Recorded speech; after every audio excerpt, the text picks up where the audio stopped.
Nessa minha busca por aprender mais sobre eletrônica, eu acabei caindo na parte de osciladores e, em específico, caí nesse circuitinho aqui que eu fiquei encantado por isso aqui, cara. E daí eu fui atrás de entender como que isso aqui funcionava e aí eu montei esse e decidi gravar isso para detalhar qual que é o processo, como que isso aqui funciona, o que que é um oscilador, quais são os componentes que estão aí, como que a gente faz alguns cálculos, como que é o sinal que isso gera. Então tudo isso a gente vai ver agora.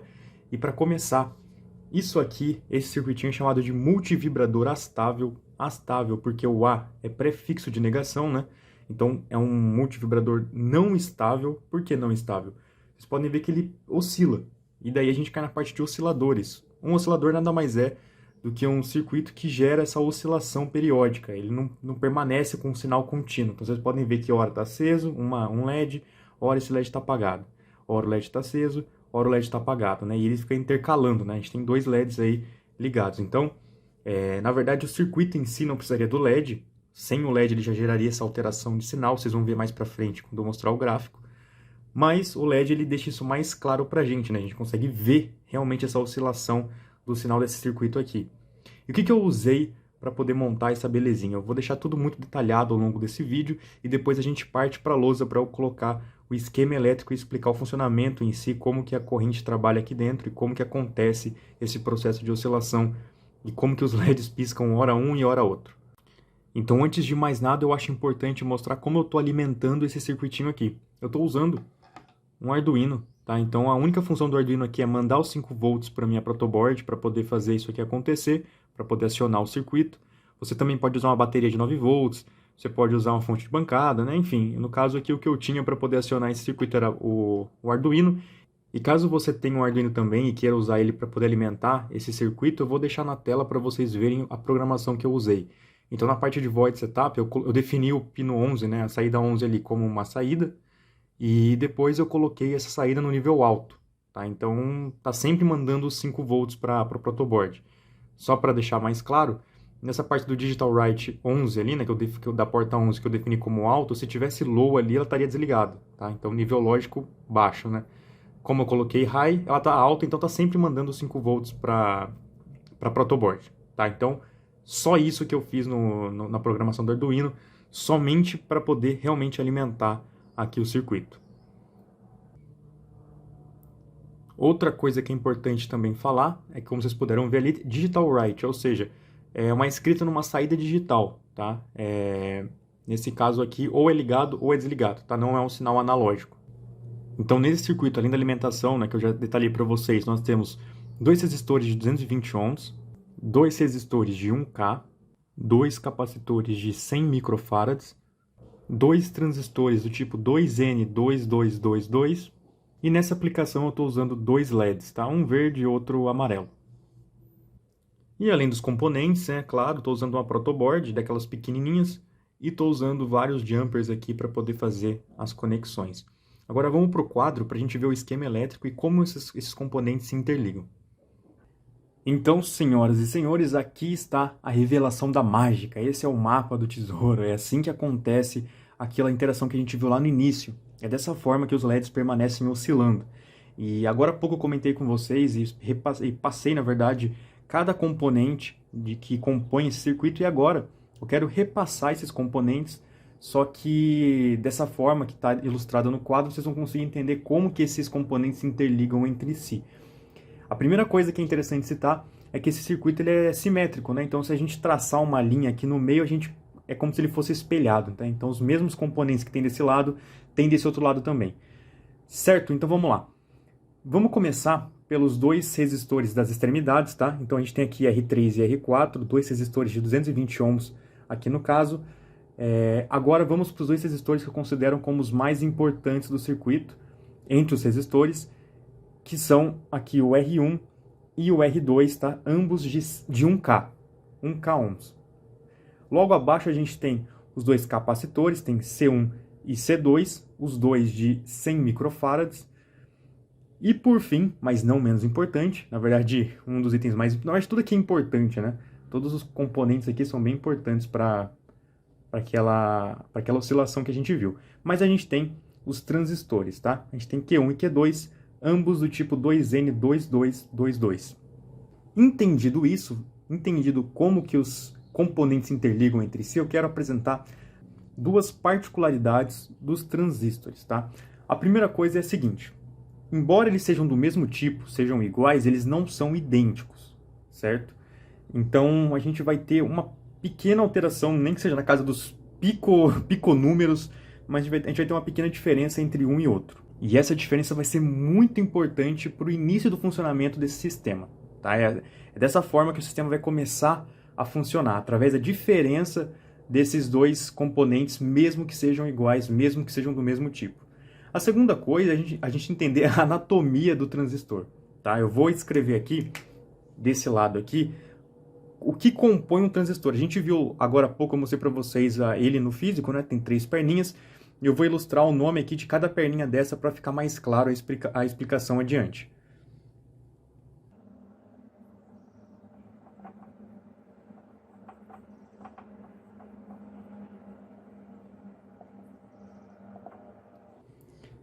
Então tá, eu tenho aqui em cima, né, aqui em cima eu tenho meu coletor, aqui embaixo eu tenho meu emissor e aqui eu tenho a base. Lembrando que é um circuito espelhado, então o que eu fizer desse lado também representa o outro lado do circuito também. Como que isso funciona? Como que essas 3 perninhas interagem? Vocês conhecem o interruptor. Como que o interruptor funciona? Tem um contato aberto.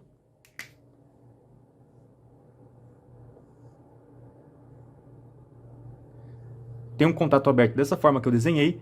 E aí, quando eu vou com o meu dedo e pressiono o botão, esse contato se fecha e permite a passagem de corrente. Eu acho que essa é a analogia mais simples que eu posso fazer com um transistor. Como que o transistor funciona? Ele tem esse caminho aqui para poder passar a corrente, mas esse caminho só se fecha, entre aspas, dessa mesma forma que eu ilustrei anteriormente, ele só se torna um caminho possível para a corrente quando eu tenho corrente entrando na base, certo? Então, entrou corrente na base, é como se eu estivesse pressionando com o meu dedo esse circuito, e daí, quando eu coloco corrente na base, eu permito a passagem de corrente nesse sentido aqui, do coletor para o emissor. E por que isso é extremamente importante? Porque a partir de agora eu vou entrar na explicação de como que a corrente interage nesse circuito uma vez que eu começo do início no funcionamento dele.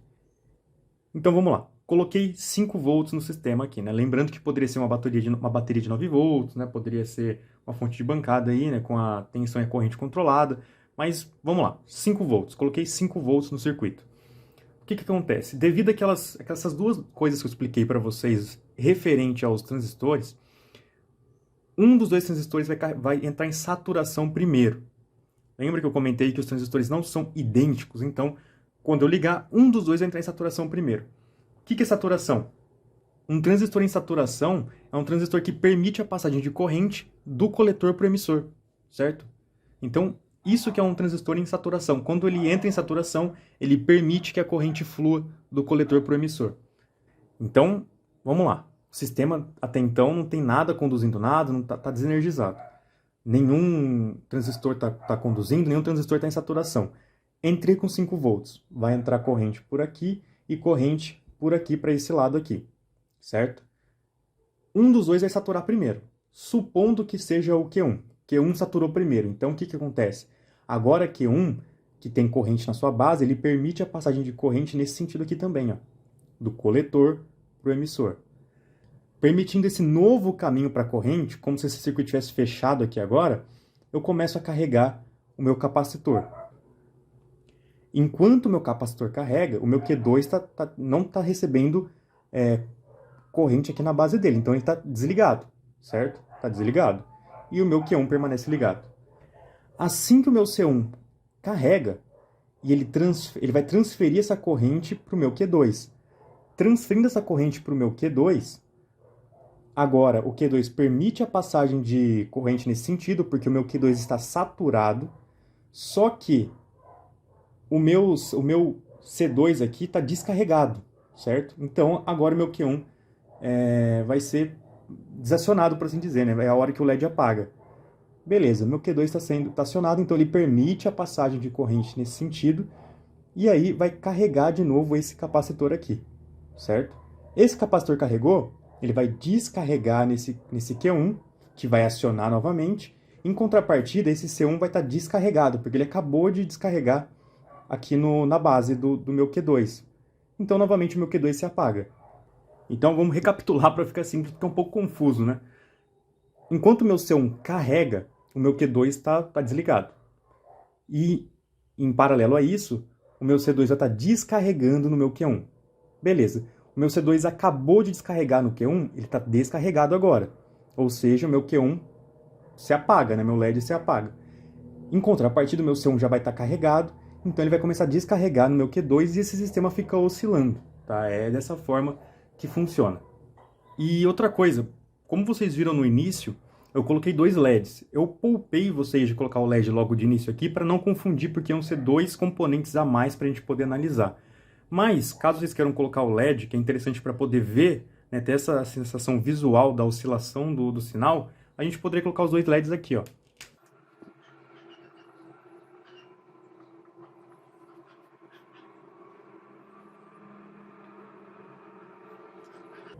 Pronto, agora eu introduzi os LEDs aqui e agora a gente vai conseguir ter essa sensação visual da oscilação do circuito. Então a gente vai ver um LED acendendo e aí depois ele apagando e outro acendendo, né? Isso constantemente enquanto a gente permanecer esse circuito com alimentação. Outra coisa que é interessante a gente analisar também, além dos LEDs piscando, é o formato de onda que vai gerar nas saídas desse circuito. Então a gente vai ter um formato de onda que vai permanecer oscilando, vai ser um formato de onda quadrado, que vai estar hora ligado, hora desligado, tá? Então vai ser mais ou menos dessa forma aqui.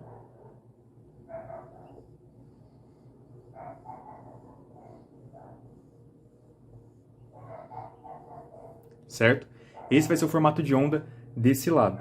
Lembrando que o sistema é espelhado, então o que acontece desse lado aqui também vai acontecer do outro, então eu vou desenhar a onda do outro lado também e vou explicar uma questão interessante.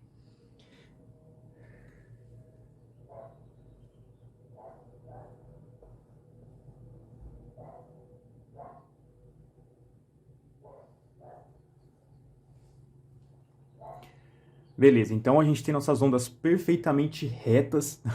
Ignorem a qualidade do desenho, mas vamos focar numa questão que é bem interessante, que é o seguinte. Enquanto um LED está aceso, o outro está apagado. E vice-versa. Enquanto um está aceso, o outro está apagado. Então a onda não é a mesma onda para as duas saídas, tá? Então vamos desenhar que é o seguinte. Enquanto essa está no nível baixo, essa aqui está no nível alto. Aí quando essa aqui sobe, essa aqui desce. Aí quando essa aqui desce, essa aqui sobe, entendeu? Então a gente vai ter essa oscilação meio que defasada em relação a um ponto e outro. Enquanto um está em cima, o outro está embaixo.